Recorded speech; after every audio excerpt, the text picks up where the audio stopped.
Okay, ladies and gentlemen, good afternoon. Of course, I have to say that I'm very honored being here and speak about the management of anti-infective therapy in acute kidney injury patients in their ICU. But I must confess, just like the first speaker, I am not a clinical doctor. In fact, I am a nurse. I have a nursing background and midwife. And I'm currently, since 2008, working as a full-time researcher in the Department of Internal Medicine. So take note, I never made a diagnosis of an infection. I never prescribed an antibiotic. And I certainly did never arrange renal replacement therapy, which is actually a little bit outside my field of expertise. On the other hand, I have some basic insights, and I hope to discuss these with you in the first few 20 minutes. I have no conflicts of interest regarding this presentation. So just by means of an introduction, what's about the infection risk and kidney disease? Let's start with some aspects of immunity. We all know from chronic renal failure that there is clearly an association between uremia and acidosis that both affect the immunity by having a dysfunctional effect on PMN cells, of course, white blood cell function, etc. So the relationship between acute kidney injury and immunity is much less documented. However, we know, of course, that also in these patients we see uremia and acidosis, and that, of course, we can at least assume some immune effect in our patients with acute kidney injury in the ICU, albeit that this kind of immune dysfunction is not like absolute immune dysfunction as we know it from patients who are neutropenic, for instance. So what about the general disease severity in this kind of patients? There is a very strong link between general disease severity and acute illness and your colonization resistance that is decreased.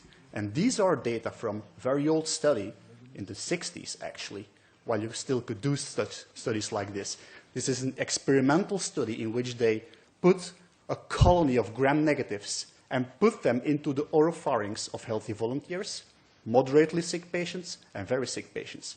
And what you see is that this colony of gram-negatives is actually cleared in almost all patients who are non-patients, but cleared in nearly all healthy volunteers, while the very sick patients were not able to clear this gram-negative colonization. This is called colonization resistance, and it is failing in very sick patients. And of course, you all know from the ICU that there is a very perfect match between very sick patients and those patients with acute kidney injury. By the way, it is probably because of this reduced colonization resistance that we see more patients with infections with opportunistic pathogens such like Pseudomonas and Candida in patients who are receiving renal replacement therapy, albeit that not all studies can confirm this relationship. So, of course, and this is very simple to understand, we know that at least our patients on renal replacement therapy have one additional intravascular catheter, and this catheter is very often in place for a very long time. So both invasive devices and exposure time are present in these patients. So what about the incidence of infection in this kind of patients? Well, there is actually a very complex interaction between AKI and infection and vice versa. These are data from a single cohort study summarizing the results of 650 approximately patients who received renal replacement therapy during their ICU stay. And in fact, 80% of all these patients got infected during their ICU course, representing nearly 800 episodes of infection. However, and this is the interesting thing, you see that 46% of all these episodes took actually place before starting the renal replacement therapy. 40% during, and 15%, 14% after renal replacement therapy. So it's very difficult to tell whether it is general disease severity or the RRT, probably a combination of both. These patients are in trouble when it comes to infection risk, that's for certain. So what kind of infections do we see in these patients? There's actually no difference with other very sick ICU patients. These are data from the same study, half of the infections are respiratory tract infections, and then you have the very typical ones, intra-abdominal urinary tract and bacteremia or candidemia. So is there actually a higher risk of infection in patients receiving renal replacement therapy? These are data from single-center cohort study. It's actually the same center, illustrating that the rate of bloodstream infections in patients receiving RRT was nearly 9%, whereas in the same unit, the rate of bloodstream infection was only 3.5. But I must say that these data were not adjusted for exposure time and for general disease severity.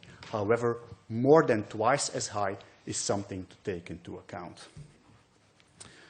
What about the etiology? What can you expect in patients with acute kidney injury? It's actually the same. You see here, these are data from bloodstream infections.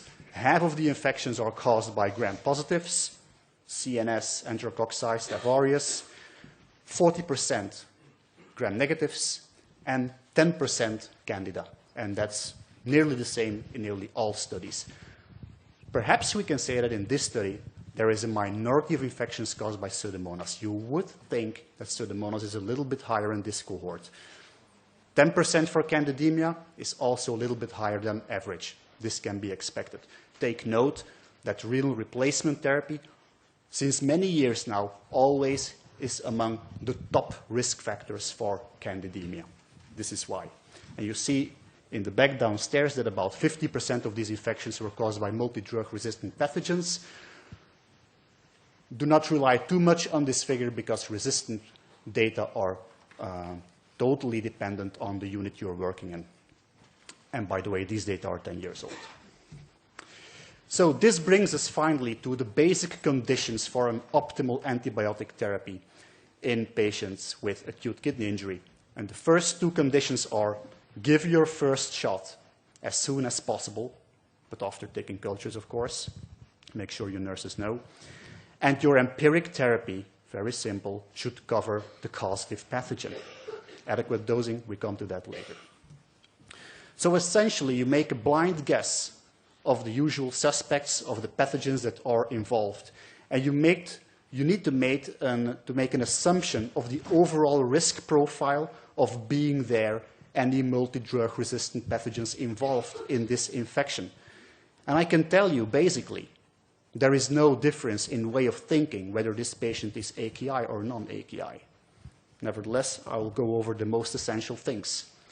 You should consider, while selecting your empiric regimen, the classic risk factors, which still are recent antibiotic exposure and the length of stay in the ICU or the hospital of approximately a week or longer than that. Now, take note that in patients on renal replacement therapy, not all patients with AKI, but in patients with renal replacement therapy, these risk factors will nearly always be present. Take also into account that over the years, these risk factors have lost their predictive value. We clearly show that in a large multi-center study that actually in patients in the ICU with nosocomial infection without these risk factors, 40% of the infections were caused by multi-drug resistant pathogens. So you cannot anymore rely on these classic risk factors. There are other things you can do. You can look at the colonization status of your patient as derived from routine surveillance cultures. We know from plenty studies that based on surveillance cultures, you can steer your empiric therapy, and that this approach has a very negative predictive value. So for instance, if there is no Pseudomonas in your surveillance cultures, there is a very low likelihood that the infection is caused by Pseudomonas. So this gives you the opportunity to have a policy, an antibiotic policy, with a very strong antibiotic saving potential. And the same is actually valid for Candida. Take note again, I said it before, dialysis or renal replacement therapy is a risk factor for candidemia. If you have a patient on renal replacement therapy and he has multi-site Candida colonization, I believe it is very wise to consider starting up an antifungal in the empiric phase as well, especially when the Candida is in the urine. Candiduria is, of all the sites that can be colonized with Candida, the one that has the strongest predictive factor, predictive weight actually, for candidemia. And then, of course, last but absolutely not least, you should be aware of your local ecology in terms of multi-drug resistance. Very important. So what about the dosing issue? Adequate dosing, of course, to avoid toxicity by overdosing, and avoiding underdosing, because underdosing will result in bad bacterial killing and bad clinical outcome. But also, you will promote resistance development with insufficient dosing of antimicrobials. So there are two very big issues there with underdosing. Now, when we talk about the issue of dosing antibiotics in acute kidney injury, we mainly focus on hydrophilic antibiotic agents because these are mainly cleared through the kidneys. These are aminoglycosides, beta-lactam glycopeptides. So there is a lot of antibiotics actually that need to be care of in this kind of patients. Important, however, is that you should not focus exclusively on the fact that the kidneys are failing in this patient. No, you should, as a physician, envision the patient as a whole with critical illness and acute kidney injury.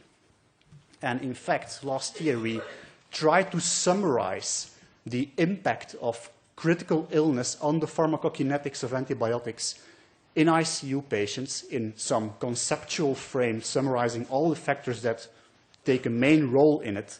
But before I go through that, I will just give you some basics on pharmacodynamics, PKPDs, on concentration and time-dependent antibiotics. This is a typical curve of concentration-dependent antibiotic like aminoglycosides, like ciprofloxacin.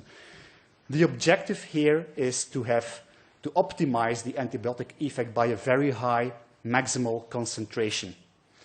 The time above the MIC over here is very tiny, but that's okay. The Cmax is much more important. And your AUC above the MIC is important as well, especially in ciprofloxacin, for instance. But the higher your maximal concentration, so will also your AUC above the MIC increase. Take note that for having an optimal effect, your Cmax should be 8 to 10 times higher than your MIC of the pathogen which is in the game. Time-dependent antibiotics, these try to optimize the bacterial killing by having a very large time of the concentration above the MIC of the pathogen. And this time above the MIC is reported as a percentage of the dosing time interval above the MIC, and it is estimated that this time should optimally be more than 50% of the time for penicillins, 70% for cephalosporins, and 40% of carbapenems. But I must say that in recent literature, many investigators actually think it should be higher than these percentages. Take note as well that it is not important just to be above the MIC. No, you should be at least 4 times higher than the MIC in order to have a very strong antibacterial effect. Okay, now let's go through the frame that illustrates the effect of critical illness on pharmacokinetics. Critical illness can cause organ failure, you know that.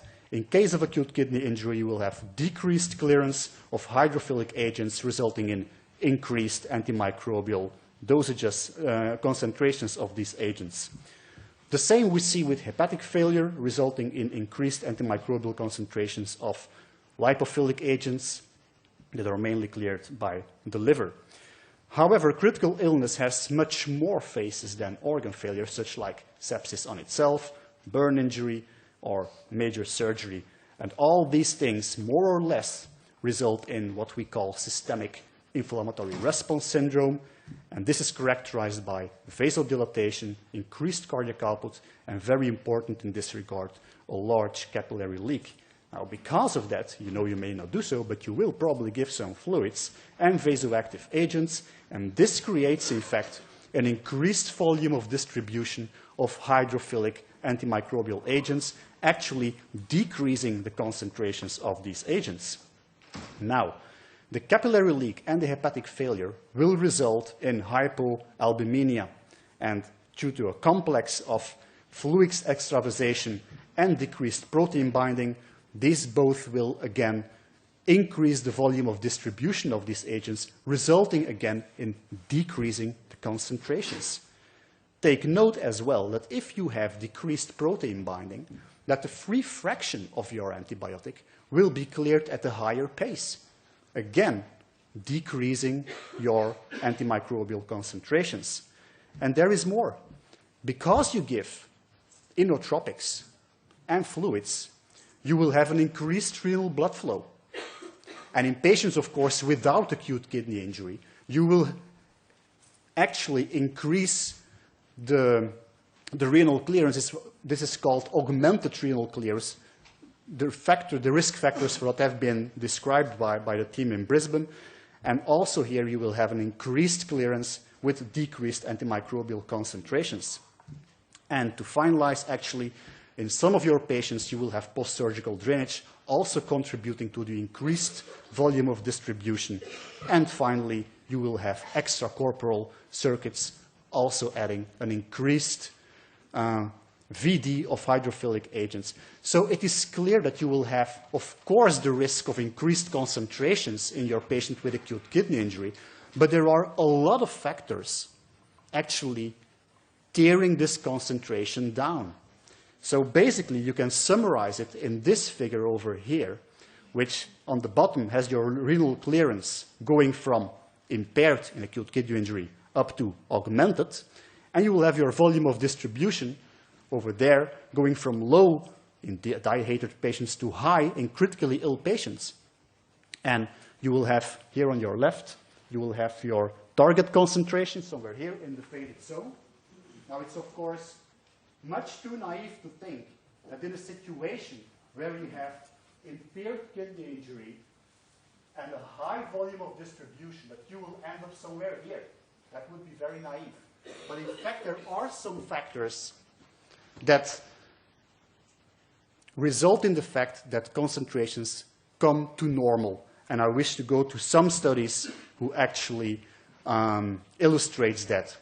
So the main question actually is, to which extent does the increased volume of distribution reduce the need for dose reduction in this kind of patients? Or, in other words, are dose reductions always necessary? Now, when you're looking at the loading dose over here, loading dose, for hydrophilic agents who actually normally have a small volume of distribution, when sepsis arises, the volume of distribution will largely be increased and a loading dose will be required. So there is no dose reduction necessary in the initial phase for hydrophilic agents. In the case of acute kidney injury, a dose reduction will be needed for the maintenance dose. So I'm running out of time. You heard this before. It's very hard to estimate clearance. So let's go through some antimicrobial agents. Aminoglycosides. 2 studies here summarized. The first one illustrating that actually in normal hospitalized patients, when you use the recommended doses in patients who have acute kidney injury or not, you will have target attainment. That's okay. But as soon as you use these agents and these dosages in an ICU, you will fail in 35% of the patients. And these data have been recently also stressed by Fabio Taccone from Brussels. This is a study in which he gave his ICU patients a doses of amikacin of 25 milligrams per kilogram, which is actually already a lot. The recommended dose in sepsis is more than 15. So he gave 25 per kilogram. And he saw that in 70% of the patients, target attainment was reached. So he failed with this high dose to have a sufficient Cmax in 30% of the patients. Important, however, also is here that there was no difference in maximal concentration between patients with AKI and patients without AKI. So you do not need to reduce your dose in the initial phase of the infection. Of course, in patients with acute kidney injury, the drug was cleared more slowly, and therefore you can decide to give your next dose not after 24 hours, but after 36 hours. And therefore, you can, of course, rely on your TDM, therapeutic drug monitoring. But the first dose, you should keep it sufficiently high. What about ciprofloxacin? Ciprofloxacin is a complex drug cleared by 3 mechanisms: renal, hepatic, and biliary excretion. I present you the summary of 3 studies. First, there is this by the team of Gasser. 400 milligrams standard doses, twice daily. And this investigator noted that by this dose, you had an increased AUC by 50%, and he was very cautious about, shouldn't we not reduce this dose in these critically ill patients? Now, Van Zanten was actually more clear, and he said, no dose reductions in critically ill patients for ciprofloxacin, because there is a large variability in the AUC, and more important, even in patients with AKI, you can have insufficient high AUC. So no dose reductions at all. And this was also confirmed by Federico Peau, who did a lot of work in this area.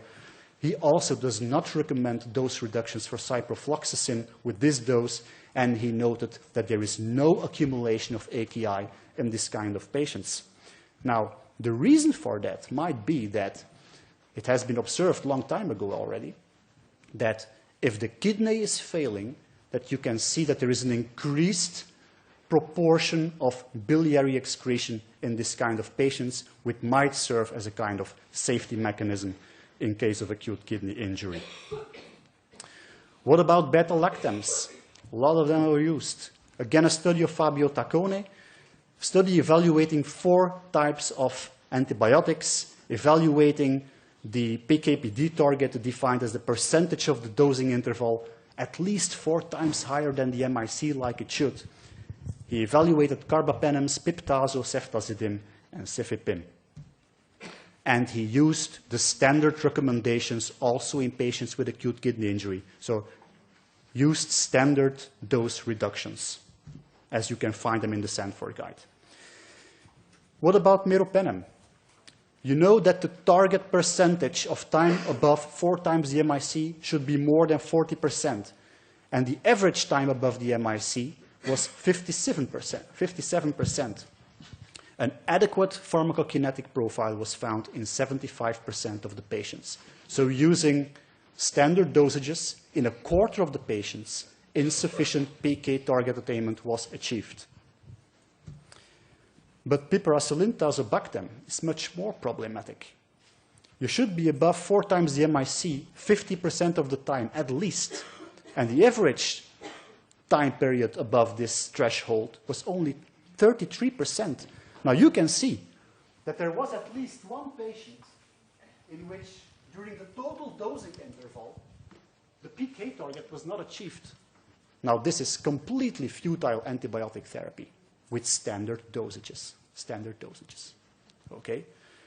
The adequate PK was only seen in 44% of the patients.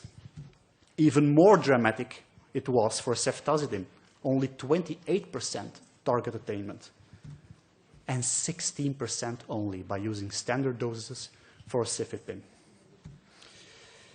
This is an interesting study on tigecycline, because here they used in this study an equal dose for patients with and without AKI. It's the standard single dose of 100 milligrams per dose, but I guess that in ICUs you use higher dosages.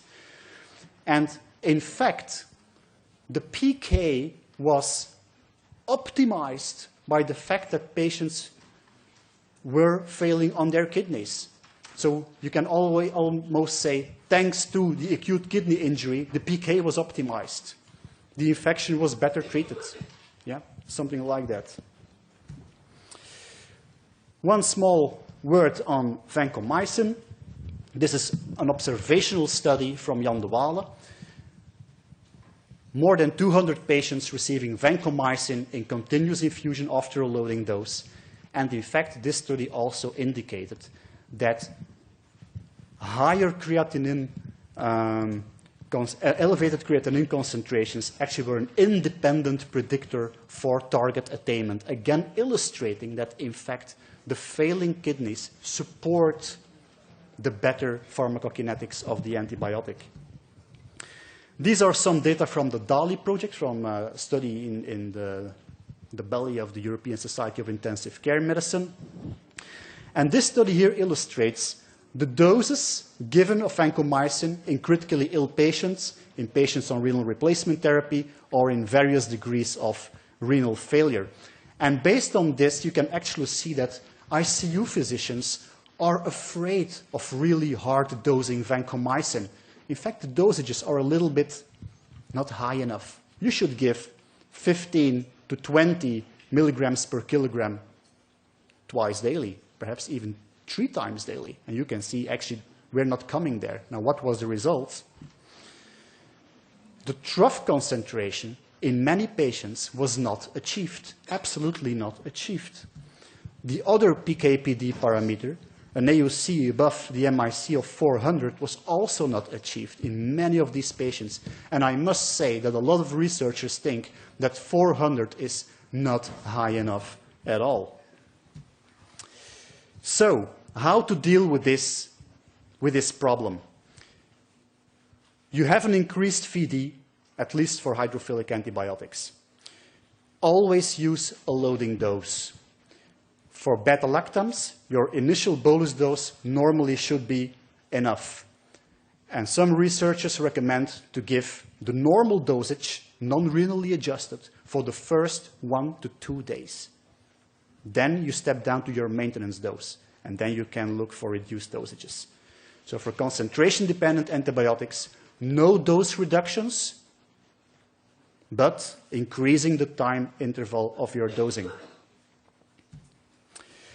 Now, and to further complicate things, what about renal replacement therapy? For appropriate dosing in CRRT, you have to take into account a lot of factors, going from the PK target to start with and the PK/PD to sieving coefficient, dose of CRRT, the actual dose of CRRT delivered, because sometimes you have to stop your treatment for transportations, etc. You have clotting of the filter and things like that. So there are a lot of things to take into account. In fact, it is so complex that nearly per definition, it is impossible to come up with one formula to say, use this and you will achieve good concentrations. The inter and intra-patient variability is so big that there is no formula who can deal with this. Not only inter, but also intra, because as the critical illness in your patient is changing, the situation changes as well. Nevertheless, there have been very honorable efforts to do so. However, as you will see at the right side, all these formulas have some assumptions. Yeah?